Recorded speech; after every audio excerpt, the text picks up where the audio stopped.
It is Thursday, and I said I would be reviewing crossovers on Thursdays. So I thought I would start with the granddaddy of all crossovers, Christmas on Infinite Earths. A lot of people are really fond of this story. This is issue number 10. It's the only one I've got. I've got it because of Spectre is in it quite a bit. It's quite prominent. It's a big part of his history. And it's the only issue I've got because I really don't like this story at all. Well, to call it a story would be generous. One of my big criticisms is that there's no story here. It is just a series of setup for directions and ideas, and they don't follow through on most of it. They just abandon it after 5 pages. There's another problem as well. It is pretty much just art porn. I think that is a thing that a lot of people love about it.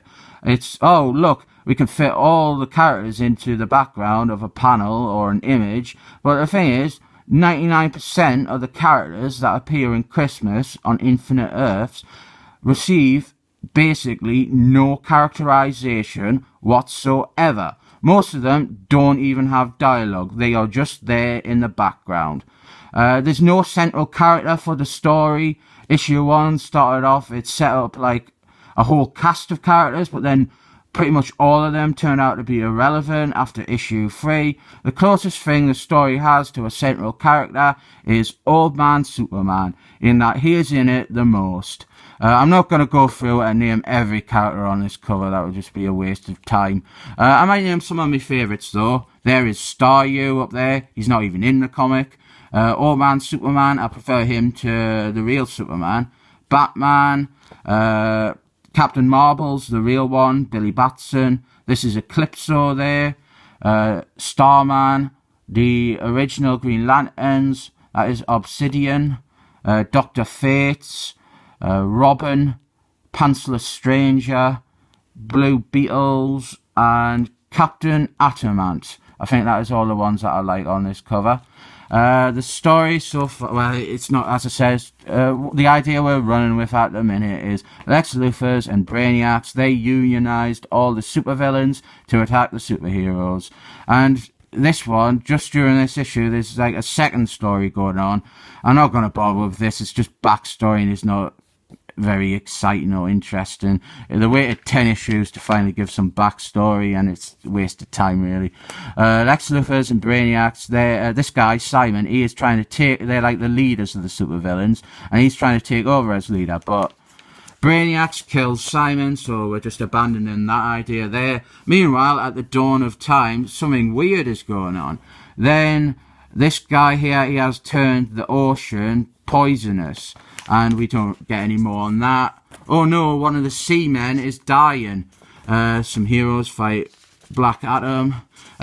These villains, they have caught the Marvel family. They've got them like captured in ice. And this woman here, I do not know who she is, but the head mask she's wearing there makes her look bald, and because she's got a green cape and that, this reminded me of the beautiful bald lady from Marvel, Moon Garden. So this one positive for this comic is that it got me aroused.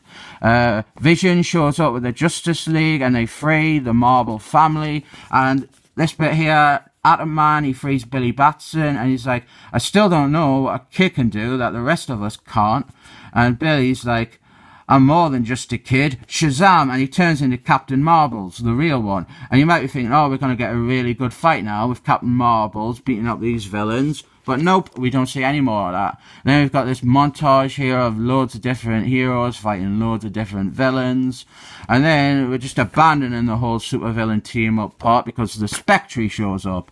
Stop! You must cease this mindless battle, for while you fight, the end of all the universe is at hand. Hear the words of the Spectre, and learn what you must do. And there's some more random characters just there to say they're there. There's Creeper there, the most popular DC character of all time. And the new direction we're going in, I'll just read Spectre's thing because it sums it up quite well. The Anti-Monitor has fled from this era, retreated to the past, before life evolved, before the Earth was formed. He has travelled to the very dawn of time itself. From there, he will change the course of all time. So now all the heroes and villains have to team up to fight a greater evil. And as I said, Old Man Superman, he's the closest thing this story has to a central character. And as such, he receives a little character moment here where he's saying goodbye to Lois. And here's loads more characters: Blue Beetles, Pantsless Stranger. They do virtually nothing in the whole story.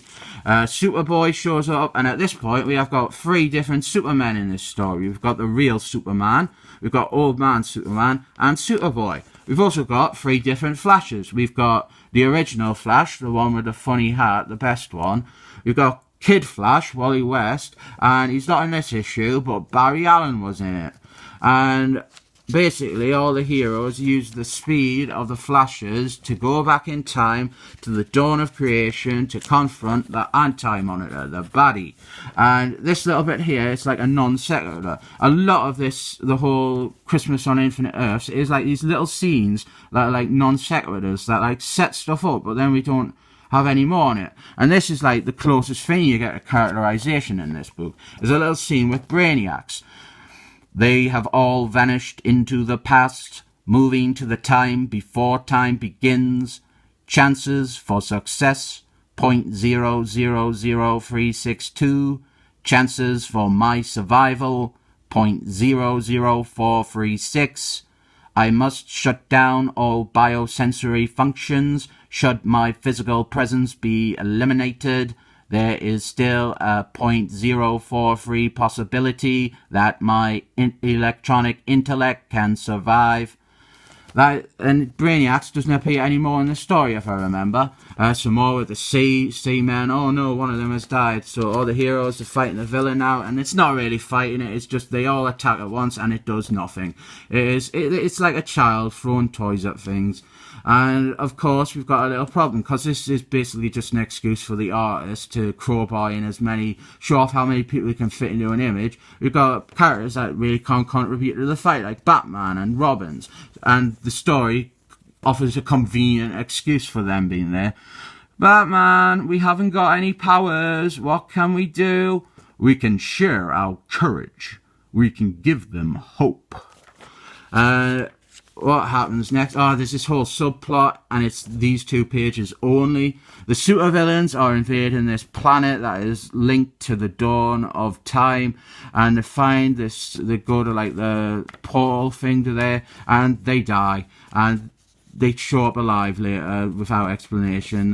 It is mentioned again. So the Anti-Monitor, he just like swats all the heroes away, and then the Spectre comes out to fight, because the Spectre is, as I said before, pretty much the most powerful person in the DC universe, except for God, the real one, the one that made Jesus and that. And in Christmas on Infinite Earths so far, the Spectre, he had 1 line of dialogue, and suddenly is just really prominent in the story because he's fighting the Anti-Monitor. And I'll be honest, it is an okay fight, because at least it is using a character and stuff. Dr. Fates, Pantsless Stranger, Xanadu by Olivia Newton-John, and all the other magic people, they offer up their magic energies to the Spectre to try and beat the Anti-Monitor, but Spectre is killed, and the universe explodes around him, and from the dawn of creation comes death. It is the end of all that was. To be continued. I do not like this story or this comic at all. I just think it's a load of nothing. I think it's a exercise in excess. It's just like, there's some good ideas in it, none of them are followed through on. There's some really good characters in it, none of them are used. I just really don't like it. I rate this comic 7 thumbs up.